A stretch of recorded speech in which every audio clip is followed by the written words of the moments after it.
भगवान नाम का महात्म्य। विषय आसक्त जीवों के लिए नारद पांचरात्र के अनुसार द्वैत भाव की भक्ति का अनुसरण करते हुए उच्च स्वर से नाम संकीर्तन करना सबसे सरल उपाय होता है। श्री राम कृष्ण एक भक्त से भक्ति के द्वारा इंद्रियां अपने आप वश में आ जाती हैं, बड़ी सरलता से उनका संयम हो जाता है। ईश्वर के प्रति प्रेम जितना अधिक बढ़ेगा, शरीर सुख भोगने की इच्छा उतनी ही घटती जाएगी।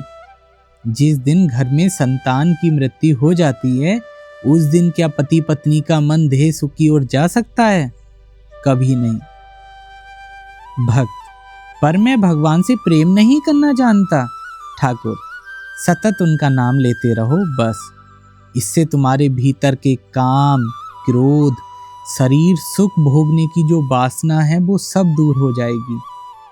भक्त, पर मुझे भगवान के नाम में रस नहीं मिलता। ठाकुर, तब उन्हीं से व्याकुल होकर प्रार्थना करो जिससे तुम्हें नाम में रुचि हो। वे तुम्हारी प्रार्थना अवश्य सुनेंगे। सन्निपात के रोगी की यदि भोजन के प्रति रुचि जाती रहे तो फिर उसके बचे रहने की आशा नहीं रहती, पर यदि थोड़ी भी रुचि रहे तो बचने की बहुत आशा होती है। इसलिए नाम में रुचि पैदा करो, भगवान का नाम लेते रहो। दुर्गा नाम, कृष्ण नाम, शिव नाम, जो नाम तुम्हें अच्छा लगे वही लिया करो। यदि नाम लेते हुए दिनों दिन नाम के प्रति अनुराग बढ़ता जाए, उसमें अधिक आनंद मिले, तो फिर तुम्हें कोई भय नहीं है। तुम्हारा सन्निपात का विकार जरूर कट जाएगा, उनकी कृपा जरूर होगी। नाम क्या कम है, नाम और नामी अभिन्न हैं। सत्यभामा ने तुला पर एक ओर कृष्ण को चढ़ाकर दूसरी ओर स्वर्ण, मणि, माणिक आदि रखते हुए उन्हें तोलना चाहा, पर उसका सारा प्रयत्न असफल हुआ। परंतु जब रुक्मणी ने दूसरे पल्ले में तुलसी पत्र और कृष्ण नाम लिखकर धर दिया, तब दोनों पल्लों का भार समान हो गया था। यदि तुम ईश्वर के दर्शन करना चाहो तो हरि नाम पर दृढ़ विश्वास रखो, सद्विवेक करो। श्री चैतन्य देव ने कहा है, ईश्वर के नाम की बड़ी भारी महिमा है।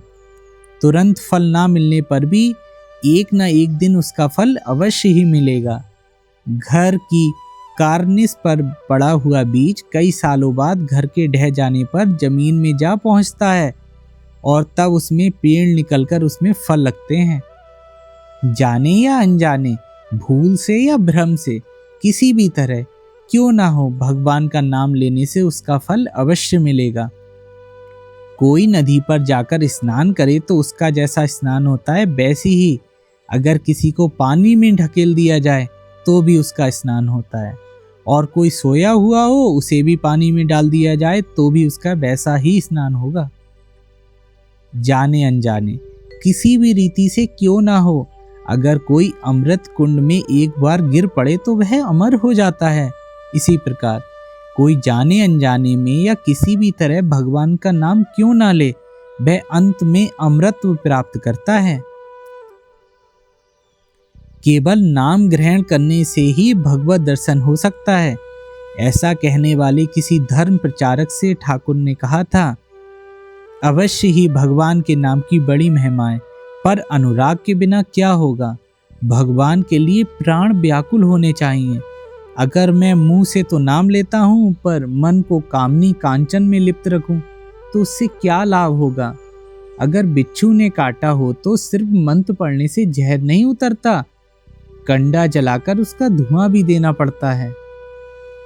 नाम लेकर जीव शुद्ध अवश्य होता है, पर दूसरे ही क्षण वह तरह तरह के पापों में लिप्त भी हो जाता है। उसके मन में इतना बल नहीं कि फिर पाप नहीं करूंगा ऐसी प्रतिज्ञा और धारणा करे। गंगा स्नान से सब पाप कट जाते हैं, पर उससे क्या फायदा, ऐसा कहते हैं। और मैंने भी सुना है कि वे पाप तट के पेड़ों पर चढ़ जाते हैं। जब मनुष्य गंगा नहाकर लौटता है तो वे पुराने पाप पेड़ों से कूदकर फिर से उसके सिर पर सवार हो जाते हैं।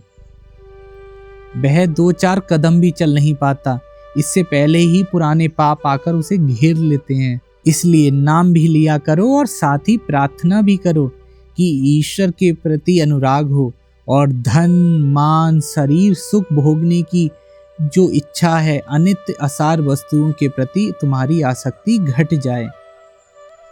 जैसे रुई के पहाड़ में एक छोटी सी चिंगारी पड़ जाने पर देखते ही देखते जलकर खाक हो जाता है, वैसे ही भक्ति के साथ भगवान का नाम गान करने पर पर्वत समान पाप भी नष्ट हो जाता है।